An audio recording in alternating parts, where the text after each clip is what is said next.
Hi, my name is Suleiman Samaila, a 200 level student of jpts Institute of Management Science and Technology in collaboration with the South American University, Global Wealth University, Department of Healthcare Management and Nursing.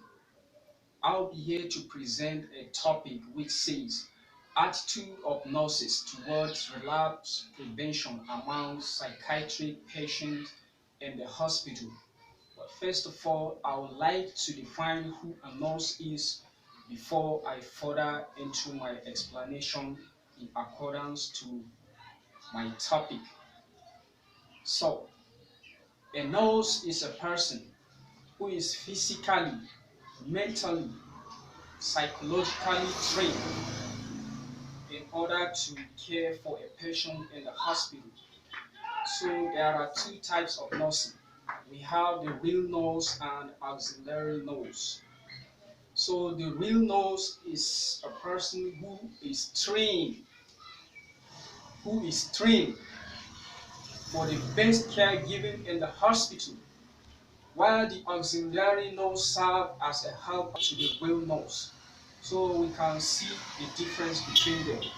A real nurse is already trained, while the auxiliary nurse is not well trained like the real nurse.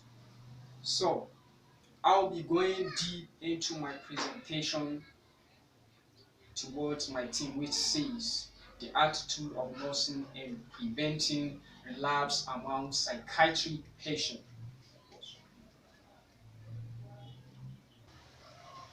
Okay, firstly, there is a need for the nurse to advise the patient on the importance of compliance and follow up to the hospital. This means a nurse is supposed to advise the patient in the importance of compliance and follow up. There are some basic rules and regulations that a patient must abide in order to achieve the desired goals and objectives of this caregiving.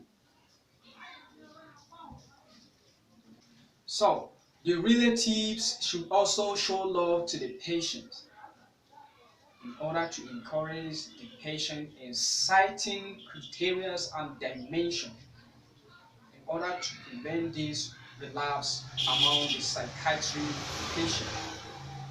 So finally, my recommendation is that the nurse and healthcare giver should enlighten the public on causes of relapse among psychiatric patients in the hospital. And lastly, a nurse should advise patients to avoid a harmful habit. Nurse plays a very important role towards health care giving in the case of relapse among psychiatric patients. So my recommendation is a nurse should be sent to a special training in order to cope with this problem, because there are some special trainings that a nurse undergoes in order to cope with all these situations to prevent relapse among psychiatric patients. Thanks for watching. JPTS for real.